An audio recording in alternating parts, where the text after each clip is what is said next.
Bueno, yo diría que, en primer lugar, en lo que tiene que ver con la veracidad, ¿no? Eh, Hay un principio en la diplomacia y es que, contrariamente a lo que mucha gente piensa, la diplomacia no es engaño, la diplomacia no es subterfugio, ¿no? Eh, lo fundamental en la diplomacia es precisamente la veracidad, porque la veracidad es lo que fomenta la confianza. Y la confianza es lo que permite llegar a entendimientos, ¿no?, en el plano diplomático. Ahora, en ese sentido, un aspecto importante, diría yo, que tiene que ver con la ética es la veracidad, ¿no? La veracidad en el trato con el contrario, pero también la veracidad hacia adentro, es decir, hacia la ciudadanía de nuestro país. Y en ese sentido, siempre como jefe del equipo peruano fui muy cuidadoso de ser veraz con las personas formadores de opinión, líderes políticos, a comisiones del Congreso, con las cuales debía yo entrevistarme para mantenerlos informados de cómo avanzaba el proceso ante la Corte. Naturalmente, guardando la reserva sobre ciertos aspectos que exige el Estatuto de la Corte, pero en general siempre manifestando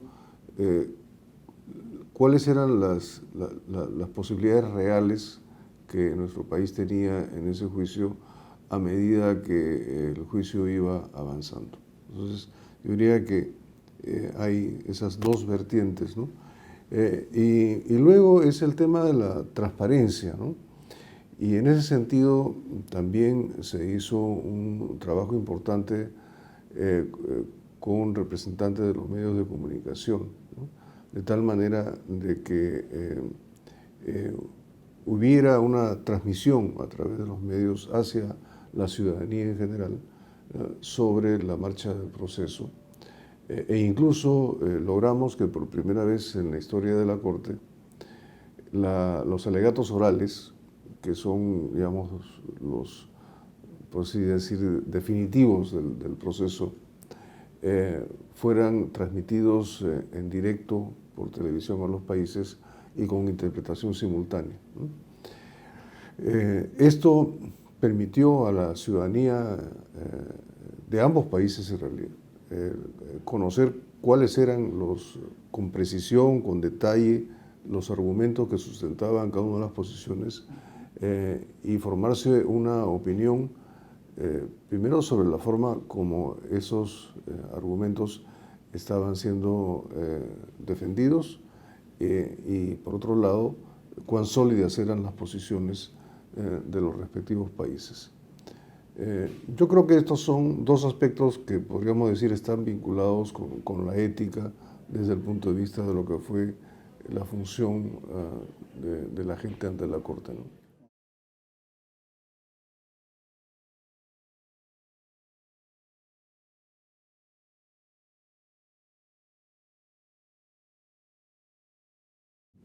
Un caso fue lo relativo a la paz y la democracia en Centroamérica, ¿no? En los años 80, como sabemos, se desataron una serie de conflictos internos en los países centroamericanos que condujeron a verdaderas guerras civiles. Y un grupo de países, llamados los países del Grupo de Contadora, porque ahí fue donde se reunieron en la isla de Contadora, cercana a Panamá, 4 países, México, Colombia, Panamá y Venezuela,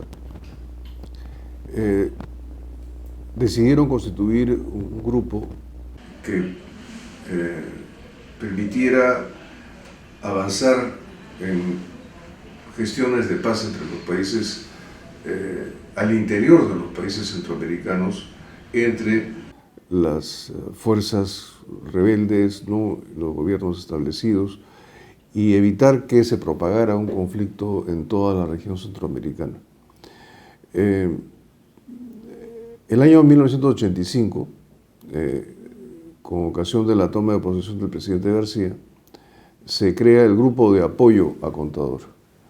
Y en ese grupo de apoyo me tocó participar a mí como canciller. Ese grupo estuvo constituido por el Perú, por Uruguay, por Argentina y por Brasil. Y en ese sentido realizamos una tarea muy intensa de mediación, buenos oficios, como se le quiera llamar, ¿no?, en función, primero, de encontrar vías de solución a los conflictos internos que confrontaban esos países, y en segundo lugar, evitar que se generalizara un conflicto en Centroamérica, que hubiera sido terrible para los países centroamericanos, pero al mismo tiempo hubiera sin duda tenido repercusiones en toda la región. Ese fue un trabajo muy intenso, muy difícil. Habían discrepancias muy profundas entre los países centroamericanos que daban origen a esa situación de conflicto, pero también habían intereses externos, ¿no?, que de alguna manera pugnaban por terciar, ¿no?, en el conflicto y exacerbarlo, ¿no? De manera que esos fueron dos frentes que tuvimos que abordar.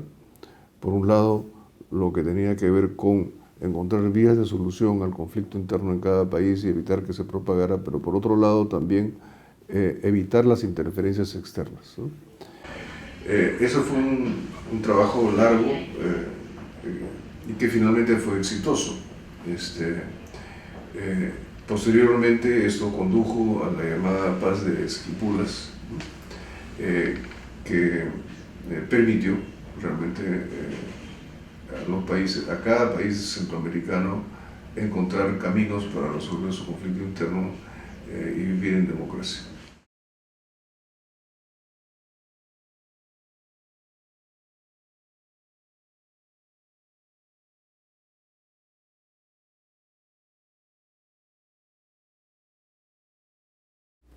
Bien, yo creo que el trago amargo lo pasamos todos los peruanos con el autogolpe del presidente Fujimori.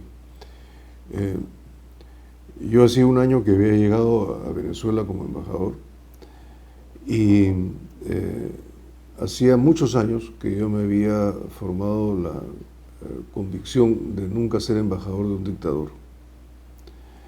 Y yo renuncié al día siguiente del autogolpe de Fujimori, renuncié a mi cargo de embajador y pedí mi pase a la situación de disponibilidad en el servicio diplomático.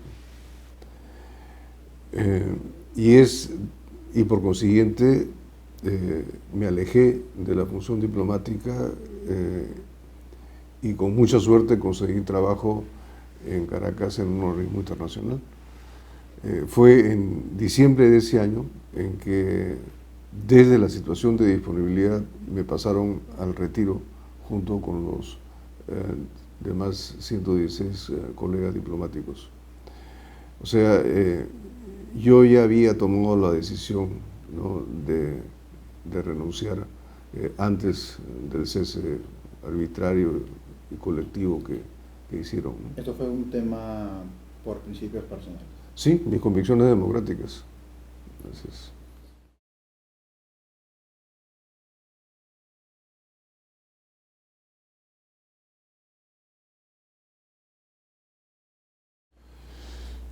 Bueno, hay una interesante, creo, y es referida a la Corte Penal Internacional. La Corte Penal Internacional se había constituido en un momento realmente estelar de las relaciones internacionales, en que fue posible, ¿no?, poner de acuerdo a la gran mayoría de la comunidad internacional en establecer una instancia supranacional para castigar delitos de lesa humanidad. Ahora, Estados Unidos decidió no ser parte de la Corte Penal Internacional, pero no solamente eso, sino que además presionaba fuertemente a los países que habían decidido incorporarse a la Corte Penal para que firmaran convenios con los Estados Unidos de tal manera de que los ciudadanos norteamericanos fueran exceptuados de los alcances de la Corte Penal. Es decir, que los países que firmaran estos convenios, ¿no? Se comprometían, llegado el caso, a no entregar a la Corte a ciudadanos norteamericanos. Esto estaba regulado por el artículo 98 del Estatuto de Roma, que es el tratado que estableció la Corte Penal Internacional.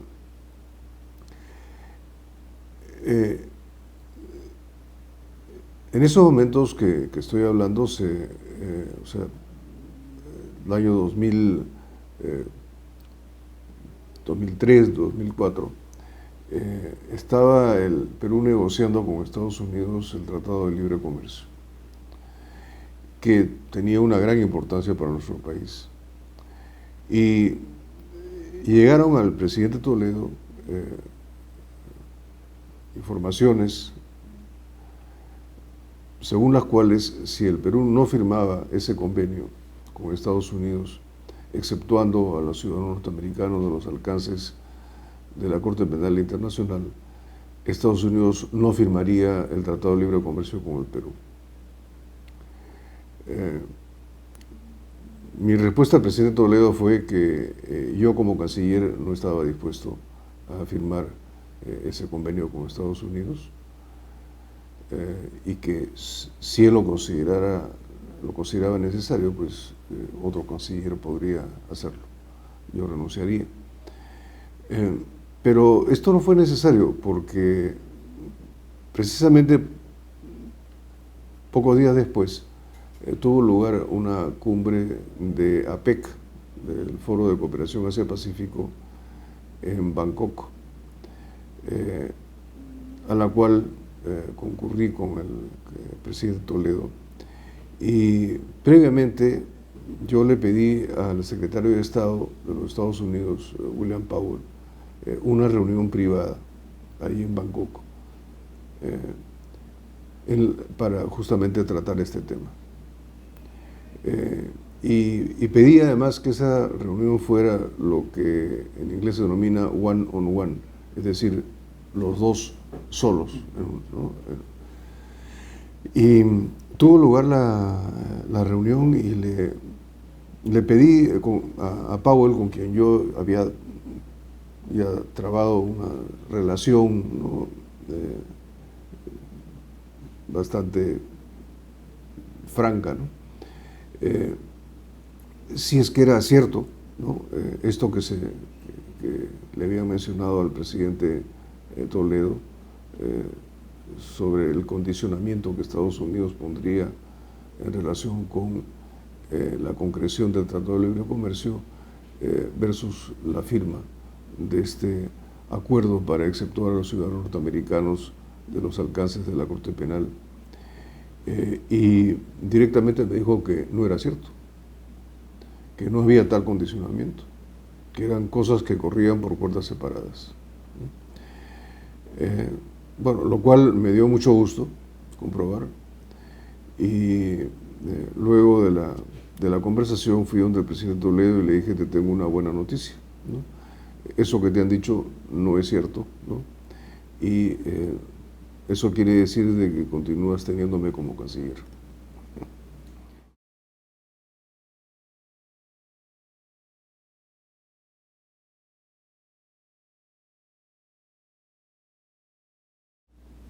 Uno podría, para sintetizar, decir que la fusión diplomática se caracteriza por tres cosas: representar, negociar y promover. Y eso es lo que he hecho a través de mi carrera diplomática. Representar al país, ¿no? Es una tarea realmente inmensa, diría yo, porque no solamente se representa al gobierno, ¿no?, sino además uno representa a todo un país, ¿no es cierto?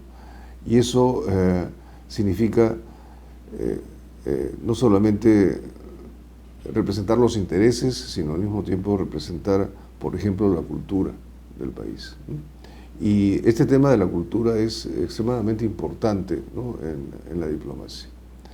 Y el país tiene en su cultura una gran fortaleza desde el punto de vista de la imagen que proyecta, ¿no? Y no solamente es la cultura precolombina, ¿no?, que es, digamos, de gran importancia y admiración mundial, ¿no?, sino también lo que el Perú es hoy día, ¿no? Cómo es que a través de los años hemos ido forjando, ¿no?, una manera de ser los peruanos que nos permite logros muy importantes en todos los campos, ¿no?, sea en el campo de las artes, de las ciencias, en el campo de la producción y, bueno, más recientemente en el campo de la gastronomía, ¿no? Entonces, eso de representar el país es algo que es extremadamente importante y es lo que he hecho a través de múltiples actividades. Luego está, como le decía, la negociación. Y la negociación diplomática consiste en buscar armonizar los intereses del país que uno representa con los intereses del país ante el cual está acreditado. De tal manera de que dentro de lo posible, o en la mejor medida posible, ¿no?, estos intereses puedan encontrar un punto de coincidencia. Y eso es una tarea muy fina, es una tarea que requiere, como decía anteriormente, fomentar relaciones de confianza con los interlocutores, ¿no?, en el país ante el cual uno está acreditado, y tener la habilidad justamente para encontrar dónde están esos aspectos, ¿no?, de contacto, ¿no?, entre los intereses del país de uno y los intereses del país ante el cual está uno acreditado. Y esa es una tarea que es fundamental en todos los campos, en el campo político, en el campo económico, incluso en el campo social, ¿no? Y, de manera que esa es una tarea permanente que realizamos los diplomáticos. Y por último, promover. Promover quiere decir el poner en evidencia, ¿no?, las ventajas que el país ofrece desde todo punto de vista. En primer lugar, para promover hay necesidad de fortalecer mucho la imagen del país, cosa que ya he mencionado. Pero luego es necesario realizar actividades que permitan mostrar lo que el país tiene y, por otro lado, las oportunidades que el país ofrece, ¿no?, en diversos aspectos. Naturalmente en el aspecto económico, inversiones, comercio, etcétera, pero también, como ya lo mencioné, en el campo cultural y mismo en el campo político, ¿no? Es decir, el poder, por ejemplo, encontrar coincidencias en posiciones que nuestros países sostienen en organismos internacionales sobre temas de gran importancia en la agenda global. Digamos, en el caso del cambio climático, que es un tema de gran actualidad, ¿no?, u otros más. De manera pues que esta tarea de promoción es permanente, es sumamente importante, y eso naturalmente forma parte de un sistema, no es algo que se hace de manera individual, sino el Ministerio de Relaciones Exteriores tiene un sistema que permite hacerlo, pero además junto con otras dependencias del Estado. Bueno, embajador, muchas gracias por su tiempo. Ha sido un placer conversar con usted. Muchas gracias, Mauricio.